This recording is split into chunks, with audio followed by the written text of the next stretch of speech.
మన యూనియన్ అధ్యక్షులు సీతారామయ్య గారు, ప్రధాన కార్యదర్శి రాజ్ కుమార్ గారు, అలాగే డిప్యూటీ ప్రధాన కార్యదర్శులు వైవిరావు గారు, వీరభద్రయ్య గారు, అన్న సిపిఐ జిల్లా కార్యదర్శి రాముడు లక్ష్మణ్ గారు, అలాగే రాష్ట్ర సమితి సభ్యులు రేగుంట చంద్రశేఖర్ గారు, డయాస్ మీద ఉన్నటువంటి కుమరన్న గారు, అలాగే ఉపాధ్యక్షులు, నా ముందు ఉన్నటువంటి సోదరిమణులకి సందర్భంగా ధన్యవాదాలు.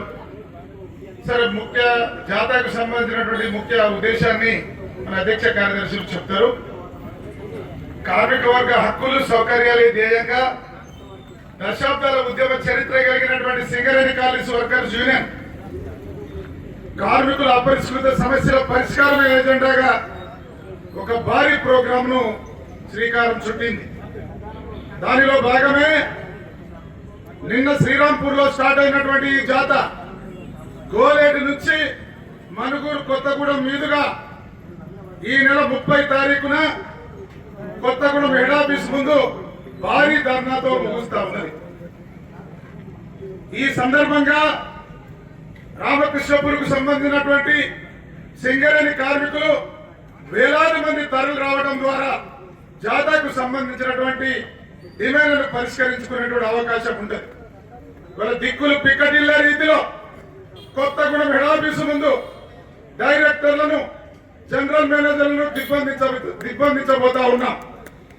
యాజమాన్య ప్రభుత్వాలకు కనువిప్పు కలిగే విధంగా జాతకు సంబంధించినటువంటి డిమాండ్లు పరిష్కరించకపోతే గతంలో కార్మిక వ్యతిరేక చర్యలు చేపట్టినటువంటి టిఆర్ఎస్ పార్టీ కోల్ బెల్ట్ లో 11కు ఓడిపోయినటువంటి పరిస్థితిలో ప్రభుత్వం కూలిపోయినటువంటి దాన్ని ఈ రోజు ఉన్నటువంటి కాంగ్రెస్ పార్టీకి తెలుపబోతా ఉన్నాం.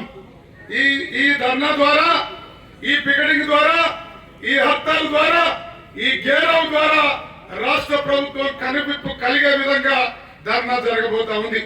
ఈ ధర్నాలో ఉన్నటువంటి డిమాండ్లు కనుక పరిష్కరించకపోతే కాంగ్రెస్ పార్టీకి సంబంధించినటువంటి ప్రభుత్వం కూడా భవిష్యత్తులో జరిగేటువంటి ఇంకా 2-3 ఏళ్ల తర్వాత జరిగేటువంటి అసెంబ్లీ ఎన్నికల్లో కాలగర్భంలో కలిసేటువంటి పరిస్థితి ఉంటుంది. గతంలో ఈ టిఆర్ఎస్ పార్టీ చేసినటువంటి విధానం ఇదే పద్ధతిలో జరిగింది. ప్రభుత్వం కూలిపోయింది. కాబట్టి ప్రభుత్వాలకు కనువిప్పు జరిగే విధంగా జరిగేటువంటి ధర్నాలో ఇవాళ మనమంతా కలిసి రావడం ద్వారా, నిలబడడం ద్వారా, కలవడం ద్వారా, ఉద్యమించడం ద్వారా మన హక్కులు సౌకర్యాలు దక్కించుకునే అవకాశం ఉంటుందని తెలియజేస్తూ నాకు ఇచ్చిన అవకాశానికి ధన్యవాదాలు.